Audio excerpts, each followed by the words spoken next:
Okay dear students, are you all ready now?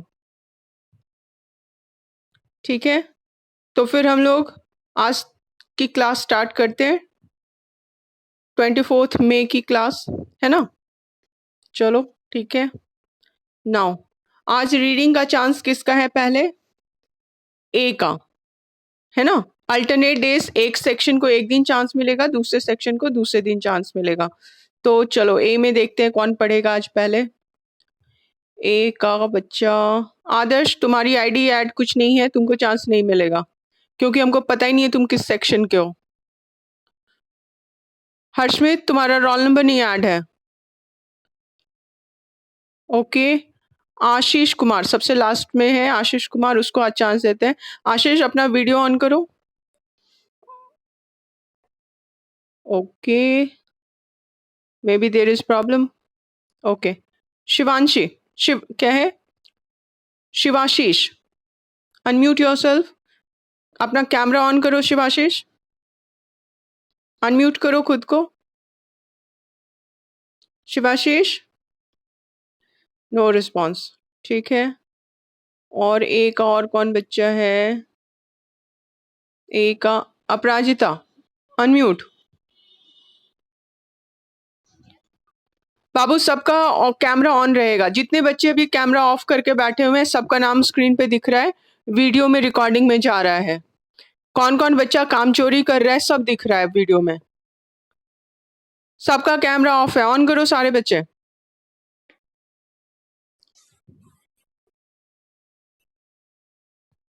वो पढ़ाई के बाद हम लोग शुरू करेंगे, पहले सबका कैमरा ऑन होना चाहिए। किसी का कैमरा हमको ऑन नहीं दिख रहा है, दिस इज वेरी बैड। सिर्फ 2 बच्चे का कैमरा ऑन है, बाकी 3 बच्चे का ऑन है, बाकी सब ऑफ करके बैठे हुए हैं। कौन क्या काम करेगा नहीं पता चलेगा ऐसे। Don't do that. सबका कैमरा ऑन होना चाहिए। चलो ठीक है, कौन पढ़ रहा है? किसको पढ़ने का चांस मिला है अभी? Aparajita. Okay Aparajita, let me bring you on screen first. Okay ठीक है, ठीक है अपराजिता। हम लोग फंडामेंटल ड्यूटीज कर चुके थे, है ना? Okay, so directive principles of state policy आज करना है ना? ओके चलो पढ़ो। Yes.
Okay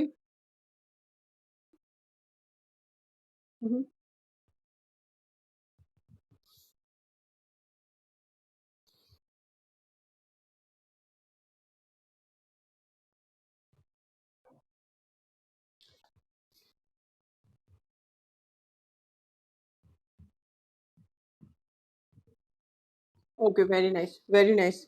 Let me explain you about it.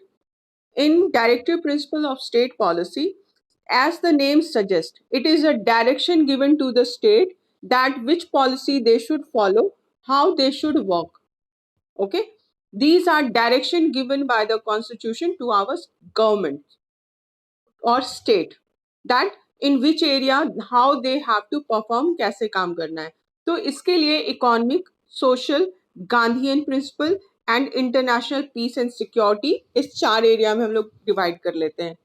तो अगर इकोनॉमिक कंडीशन में देखें, इकोनॉमिक पॉलिसी देखें, तो ऐसी पॉलिसीज बनानी है जिसमें मेन एंड वुमेन को इक्वल राइट्स मिले, अपॉर्चुनिटीज मिले जॉब के लिए, या फिर कोई भी पर्सन जो कैपेबल हो, ठीक है, वो किसी भी आधार पे उसका डिस्क्रिमिनेशन ना हो, उसको पब्लिक सेक्टर में, पब्लिक एम्प्लॉयमेंट में उसको इक्वल अपॉर्चुनिटी मिले। अगर वो ग्रेजुएट है, अगर वो उस लायक है, तो वो चाहे किसी भी कास्ट का हो, किसी भी जेंडर का हो, किसी भी इकोनॉमिक स्टैंडर्ड का हो, पुअर हो या रिच हो, वो इंडिया के किसी भी पार्ट से आए, लेकिन उसको इक्वल इकोनॉमिक अपॉर्चुनिटी मिलनी चाहिए। ऐसी पॉलिसी गवर्नमेंट बनाएगी। सेकेंड है सोशियो। सोशल पॉलिसीज में है कि हर एक इंडिविजुअल को विदाउट एनी डिस्क्रिमिनेशन उसकी डिग्निटी मेंटेन होना चाहिए, उसको रिस्पेक्ट मिले, उसको आगे बढ़ने का चांसेस मिले, इक्वालिटी उसको मिले। तो इस तरह की पॉलिसीज गवर्नमेंट बनाएगी। ठीक है। फिर एक गांधीयन पॉलिसी, इसमें क्या है, विलेज पंचायत स्टार्ट किया गया, यानी पावर डिस्ट्रीब्यूशन हुआ। सेंटर अपना पावर डिस्ट्रीब्यूट करके स्टेट्स को पावर देता है, और स्टेट और लोकल लेवल पे जाके पंचायत राज स्टार्ट करता है। पंचायत को लोकल लेवल पे स्मॉल एरिया में पॉलिसीज बनाने का फ्रीडम, क्योंकि उन लोग को ज्यादा अच्छे से पता है ना कि लोकल एरिया की प्रॉब्लम क्या है, रिक्वायरमेंट क्या है ना। तो वो उसको शॉर्ट आउट करने के लिए, उसको पूरा करने के लिए वो विलेज पंचायत स्टार्ट किया गया। फिर कॉटेज इंडस्ट्री। यस, कॉटेज बोलते हैं बाबू झोपड़ी को, कॉटेज बोलते हैं झोपड़ी को, है ना। तो जो अपने ही घर में, जैसे जैसे इसमें गांव में कॉटेज है, उसी में कोई काम स्टार्ट, जैसे कुम्हार, वो रेंट पे लेके दुकान तो नहीं लेता है ना बर्तन बनाने के लिए, वो क्या करता है, अपने ही घर में मिट्टी लेके आता है, अपने ही घर में वो बर्तन बनाता है ना। फिर ऐसे ही जो मोची है, मोची क्या बोलते हैं उसको, कॉबलर। कॉबलर जो है वो अब उसका काम अगर बढ़ गया तो वो शॉप भी खोलता है, लेकिन स्टार्ट में मान लो वो अपने घर में चमड़ा लाता है, ठीक है, लेदर, और वो अपने घर में बनाता है, फिर उसको वो घूम के बेच देता है छोटे सी शॉप पे। बनाने का काम वो अपने घर में करता है। तो cottage industry very small scale पे अपने ही घर के अंदर जो काम किया जाए, जिसमें फैमिली मेंबर्स इन्वॉल्व हो, ठीक है, और उसको वो फिर बेचते हैं, that is cottage industry. Very small scale पे ये काम होता है। क्लियर है। जैसे दर्जी, वो अपने घर में, जैसे गांव में कोई औरत एक मशीन लेके अपना अपना काम शुरू की सिलाई का, और वो फिर उससे वो इनकम अर्न कर रही है, फिर वो लेबर्स अपने पास रख ली या फैमिली मेंबर्स और उसके साथ काम कर रहे हैं, तो वो जो स्केल थोड़ा सा बढ़ेगा, थोड़ा मनी उसमें इन्वॉल्व होगा, तो वो कॉटेज इंडस्ट्री, जब वो अपने घर में काम कर रही है, that is example of this. ठीक है। तो ये दो चीज गांधीयन पॉलिसी के इसमें लाया गया। फिर इंटरनेशनल पीस एंड सिक्योरिटी, इसके लिए क्या काम करना है, कैसे काम करना है, ठीक है, हम लोग किसी और कंट्री के मैटर में इंटरफेयर नहीं करेंगे, पीसफुल इन्वायरमेंट करेंगे, अपने नेबर्स के साथ शांति रखेंगे, प्रॉब्लम होने पे उनको सपोर्ट करेंगे। इस तरह की पॉलिसीज जो है उसका भी डायरेक्शन हम लोग को कॉन्स्टिट्यूशन के थ्रू गवर्नमेंट को मिलता है। Is it clear? Now we will discuss questions related to these topics. Directive principle से रिलेटेड कोई क्वेश्चन है, चेक करो। अभी भी बच्चों का कैमरा ऑन नहीं है। Ashish Kumar, unmute yourself. Ashish Kumar, unmute yourself. Wait Ashish Kumar, unmute yourself. Abhinay, unmute.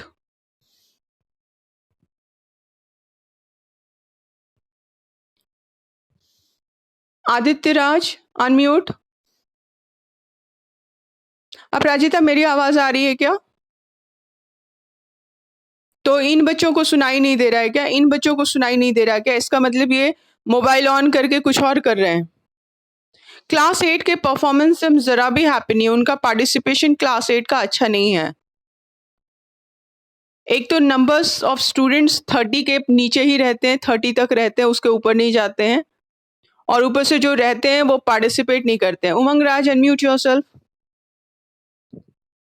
इन सब का कैमरा ऑफ है, so I don't know what they are doing, क्योंकि जब इनको अनम्यूट करने कहा जा रहा है ये अनम्यूट भी नहीं हो रहे हैं। प्रियांशु, अनम्यूट। ओके, कैमरा क्यों नहीं ऑन है तुम्हारा बाबू? इतने देर से क्यों नहीं कर रही हो जब क्लियर इंस्ट्रक्शन दिया जा रहा है? ऋषभ राज, तुम्हारी मम्मी कंप्लेन कर रही थी पिछले क्लास के बाद। Unmute yourself. ऋषभ राज,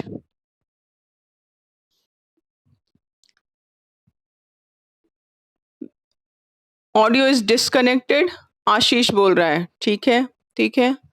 okay Rishabh Raj, unmute yourself. पिछले क्लास में मम्मी फोन करके कंप्लेन कर रही थी तुम्हारी कि तुम मोबाइल ऑन कर ये कर लेते हो, कैमरा ऑन करते नहीं हो, कोई काम नहीं करते हो क्लास में। Very bad. देख लो, तुम्हारी मम्मी ने की थी कैमरा क्यों नहीं ऑन है बाबू? हम कैसे जाने कि तुम थे या नहीं थे? तुम्हारा तो फेस ही नहीं। नेटवर्क प्रॉब्लम है बाबू। शिमला दार्जिलिंग में तो नहीं हो नेटवर्क प्रॉब्लम होगा अभी। इतने सारे बच्चों का एक साथ नेटवर्क प्रॉब्लम हो रहा है। हम्म, एक बच्चे दो बच्चे का हो सकता है, इतने सारे बच्चों का नेटवर्क प्रॉब्लम होगा। जिसका नाम ले रहे हैं किसी का कैमरा ऑन नहीं हो रहा है। Vedansh, unmute yourself. बाबू चेक करके बोला जा रहा है, तुम्हारा कैमरा ऑन दिख रहा है, वॉइस अच्छा आवाज तो आ रही है तुम्हारी, यहाँ पे म्यूट दिखा रहा है। ठीक है, हाँ ठीक है, तुम्हारा कैमरा तो ऑन है। ठीक है। कुमार सृष्टि, कुमारी सृष्टि, अनम्यूट योरसेल्फ।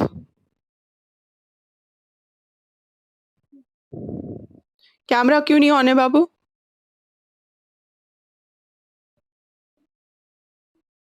हम्म, सिर्फ 5-6 कैमरे ऑन है, बाकी सारे के ऑफ है। This is very bad. ऐसे पढ़ाई नहीं होगी बाबू। तुम लोग सोच रहे होगे मैम बस क्वेश्चन आंसर मार्क करा देगी या ऑनलाइन भेज ही देगी तो काम खत्म हो गया, करना कुछ नहीं है। ऐसे पढ़ाई होगी? पार्टिसिपेट नहीं करोगे तो दिमाग में इंफॉर्मेशन सेट नहीं होगी, अपना ग्रोथ नहीं होगा। क्रेश, अनम्यूट योरसेल्फ। Very bad. जितने बच्चों को अनम्यूट करने कहा गया उसमें से मुश्किल से एक दो बच्चे अनम्यूट हुए हैं।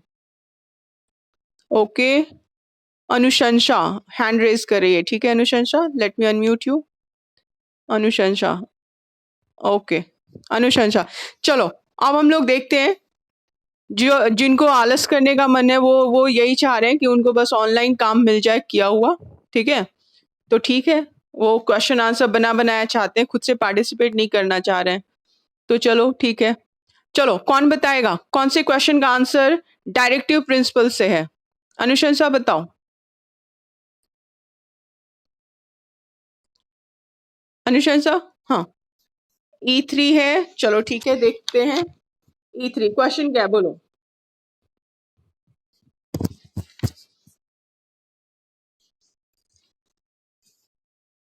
एक मिनट बाबू, फिर से क्वेश्चन बोलो। E5 है।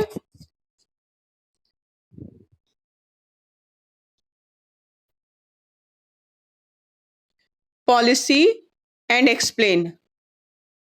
एक्स एक मिनट, एक्सप्लेन ऑल फोर, है ना? ये E5 है, E5 है, E3 है। ठीक है, तो इसको अभी हम लोग देखें। Economic policy, social policy, Gandhian policy and international peace and security, ये हो गया आंसर। और उसको एक एक लाइन में एक्सप्लेन कर देना है थोड़ा थोड़ा। मिल गया सबको आंसर? किस पेज पे है, किस पेज पे है?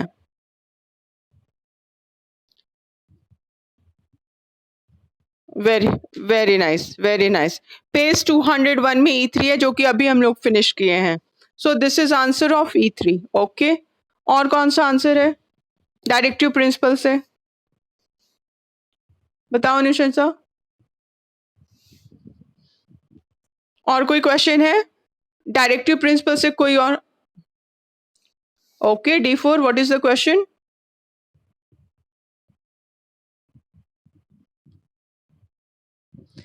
मेंशन एनी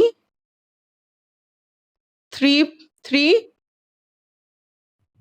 बोलो, फिर से बोलो बाबू क्वेश्चन।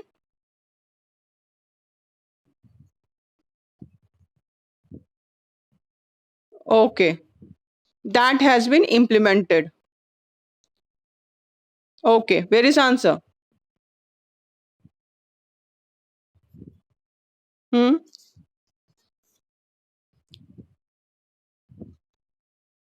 चलो कौन बता रहे? हाँ बोलो।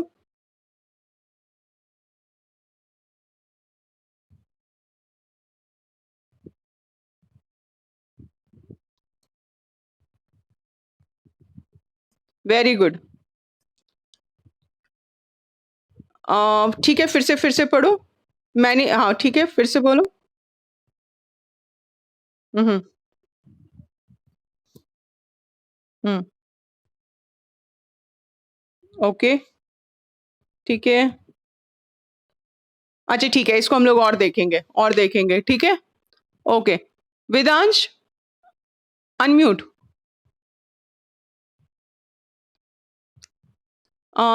चलो वेदांश, पिछले टॉपिक से क्या कोई और क्वेश्चन है? हम लोग बात कर रहे हैं directive principle of state policy, इसके अलावा फंडामेंटल ड्यूटीज से कोई क्वेश्चन है? हम्म। अच्छा, अभी जो हम लोग, एक मिनट बाबू, अभी जो डी का क्वेश्चन था उसका नंबर क्या था? D4 था, ठीक है, D4। Fundamental rights given by the constitution characteristic. Okay ठीक है। चलो, अब फंडामेंटल ड्यूटीज से कौन सा क्वेश्चन है? चलो बताओ। हम्म। कोई क्वेश्चन डी या, अच्छा ड्यूटी से कोई क्वेश्चन नहीं है, डी एंड ई में कोई क्वेश्चन नहीं है। ओके चलो, तो फंडामेंटल राइट्स पे आ जाते हैं, ठीक है। फंडामेंटल राइट्स, चलो बोलो। D1 क्वेश्चन क्या है? डी।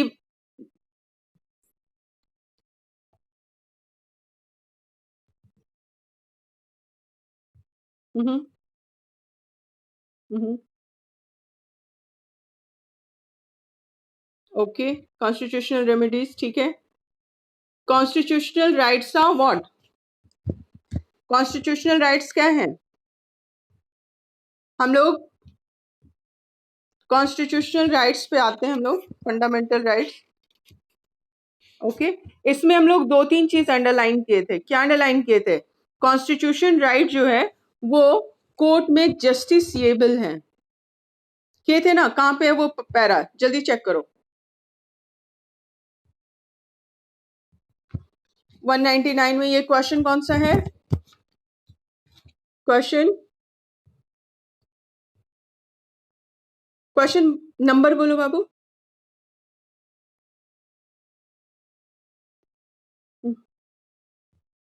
D3, ठीक है, पेज नंबर 199, ठीक है। फंडामेंटल राइट्स है ना, आर जस्टिसिएबल, जस्टिसिएबल। चलो कौन बता रहा है इसका आंसर? हम लोग ब्रैकेट में डाले हुए इंफॉर्मेशन को अंडरलाइन किए हुए हैं, कौन बताएगा? जहां फंडामेंटल राइट्स का पैरा है वहीं पे हम लोग को आंसर मिलेगा, स्टार्ट में, फर्स्ट पैरा में।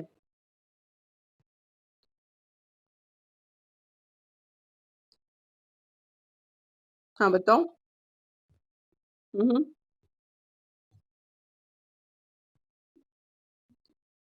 हम्म। Okay. Okay.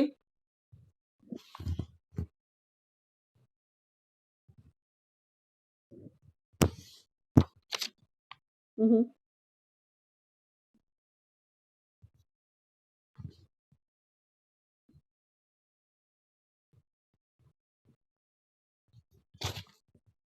Very nice, very nice. Page number 198, para number, para number, para number second, second para, ठीक है। सारे बच्चे मार्क कर लिए? Okay, very nice, very nice. Okay, any more question from fundamental rights? D1, okay, क्या question है बोलो।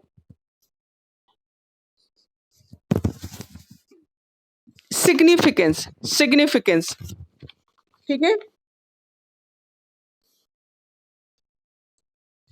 Okay, D1 significance of fundamental rights in our daily life, ठीक है। कहाँ पे आंसर बताओ, यानी राइट टू फंडामेंटल राइट्स, इसमें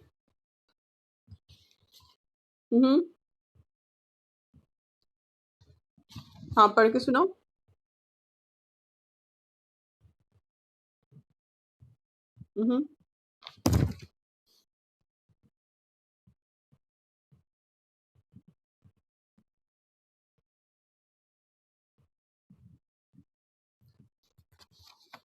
नो नो नो नो बाबू, यहाँ पे सिग्निफिकेंस पूछ रहा है ना, फंडामेंटल राइट्स का सिग्निफिकेंस पूछ रहा है। ये तो कह रहा है कि इन केस ऑफ वायलेशन हम क्या कर सकते हैं। Significance of fundamental rights,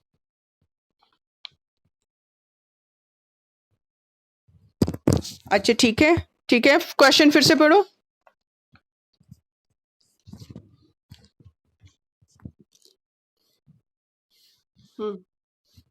okay, ठीक है। इसमें फंडामेंटल राइट जो है, इक्वालिटी बिफोर लॉ, ठीक है, या ये हमारा ये 6 फंडामेंटल राइट्स जो हम लोग ऊपर ब्रैकेट में डाले थे, जैसे constitution of India provide several fundamental rights, they include the right to equality, right to freedom of religion, या right to equality and right to freedom, ठीक है। सो डेली लाइफ में हमारा क्या होता है, nobody can discriminate against us on based of our caste, creed, gender or economic condition. ये हमारे डे टू डे लाइफ में है ना। वी गेट इक्वल अपॉर्चुनिटी, किसमें है बाबू,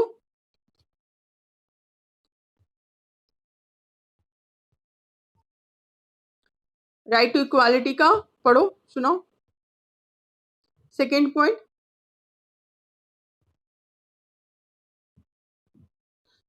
इसमें हम लोग 2-3 पॉइंट मिला के लिख सकते हैं। इस डे टू डे लाइफ में हम लोग we all are equal before law, ठीक है। राइट टू इक्वालिटी का फर्स्ट एंड सेकेंड पॉइंट ले लेंगे, ठीक। फिर freedom of speech and expression, right to freedom में freedom of speech and expression, we have, ऐसे करके इस स्टेटमेंट को ऐड कर देंगे, we have equality before law, we law is equal for all, law is equal for all, is equal for all. ये हमारे day to life में है ना। पुलिस चाहे तो किसी को भी पकड़ के ले जा सकती है क्या, नहीं ना, नहीं। तो ये एक लाइन ले लेंगे। फिर दूसरा ये लाइन, प्रोहिबिशन ऑफ डिस्क्रिमिनेशन और nobody can discriminate based on the ground of religion, race, caste, sex, place और birth, ये लाइन ले लेंगे। we have, थर्ड लाइन ले लेंगे, we have freedom of speech and expression, right to freedom का first point हो जाएगा। चलो कॉपी में चलो ऐसे कंफ्यूज हो गए, कॉपी में अभी लिखो, कॉपी में अभी लिखो, निकालो कॉपी। ओके,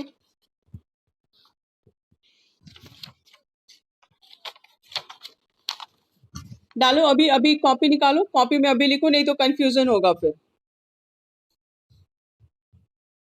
वो अभी क्लास पर कॉपी कर रहे हैं ना, अभी डायरेक्ट यही लिखो, जब उसमें लिखोगे होमवर्क कॉपी में तब सीरियल वाइज करना है। Ayush Ratan unmute, Ayush, okay okay बाबू, do you want to answer, हाँ बोलो बोलो।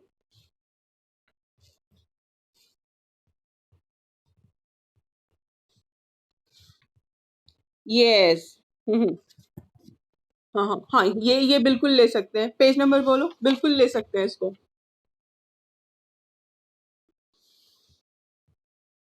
105 इस चैप्टर से पीछे जाके, और 95, अच्छा ठीक है 95, ठीक है, हाँ ये सही है, बुक में ही हो गया, बिल्कुल सही है। पेज नंबर है, पेज,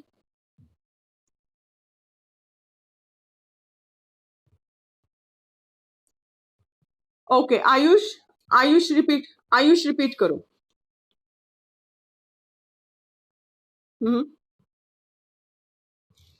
फंडामेंटल राइट का फर्स्ट पैराग्राफ। वेदांश वेदांश शांत हो जाओ बाबू, आयुष को बोलने दो। Yes yes Ayush.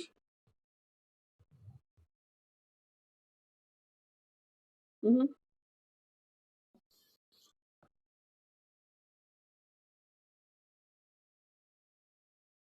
ये ऐड कर देंगे और क्वेश्चन से इसको मिला देंगे। Significance of fundamental rights in our day to day life, इसको क्वेश्चन से ऐड करके मिक्स करके लिखेंगे, हो जाएगा।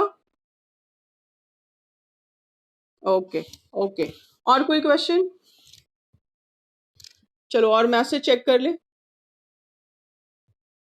Right to freedom of religion, okay. हाँ ठीक है, बोलो।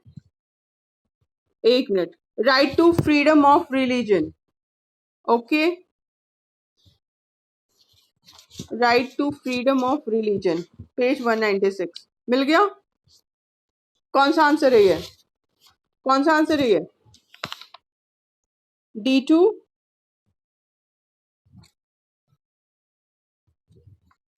इसमें 4 है ना, डी का है तो इसमें एक दो दो पॉइंट मिक्स करके लिख सकते हो। डी है कि ई है?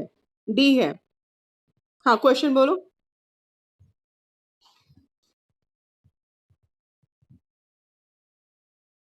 Right of freedom of religion, उसको एक्सप्लेन करना है ना, ठीक है। ठीक है, तो इसको हम लोग दे सकते हैं no freedom of conscience in the right, we have the freedom to follow our religion.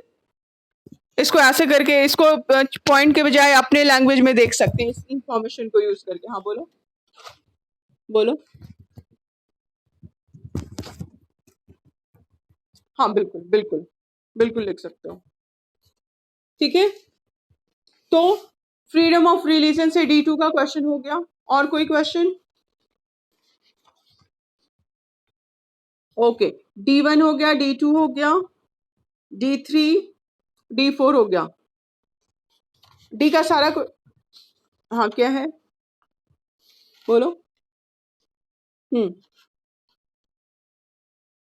एक मिनट। 5 प्रोविजंस, ये कौन सा क्वेश्चन है?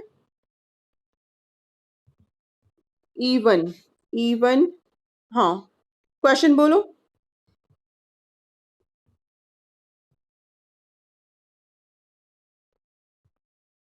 5 provisions given, right to equality. Okay, तो राइट टू इक्वालिटी में पॉइंट वाइज उसको दे देंगे। राइट टू इक्वालिटी कहाँ है हमारा? 5 पॉइंट दिया हुआ है। 196 पेज 196 पे दिया हुआ है और पॉइंट वाइज दिया हुआ है। पॉइंट हो गया। हाँ ये पांचों पॉइंट, क्योंकि 5.5 प्रोविजन बोल रहा है तो ये पांचों डाल देंगे, ठीक है। Okay, next question.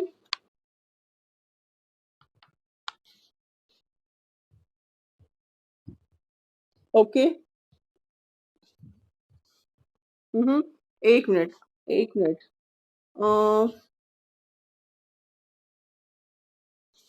Fundamental rights, question number कौन सा है ये? E2। Fundamental rights are not absolute. Okay, तो ये हम लोग मार्क किए थे किस कंडीशन में हम लोग का फंडामेंटल राइट्स रिस्ट्रिक्ट हो जाता है, ठीक है। ये हम लोग कहाँ किए थे? यहाँ देखो लास्ट पैरा जो था, पब्लिक ऑर्डर, डिसेंसी, मोरालिटी, मिला।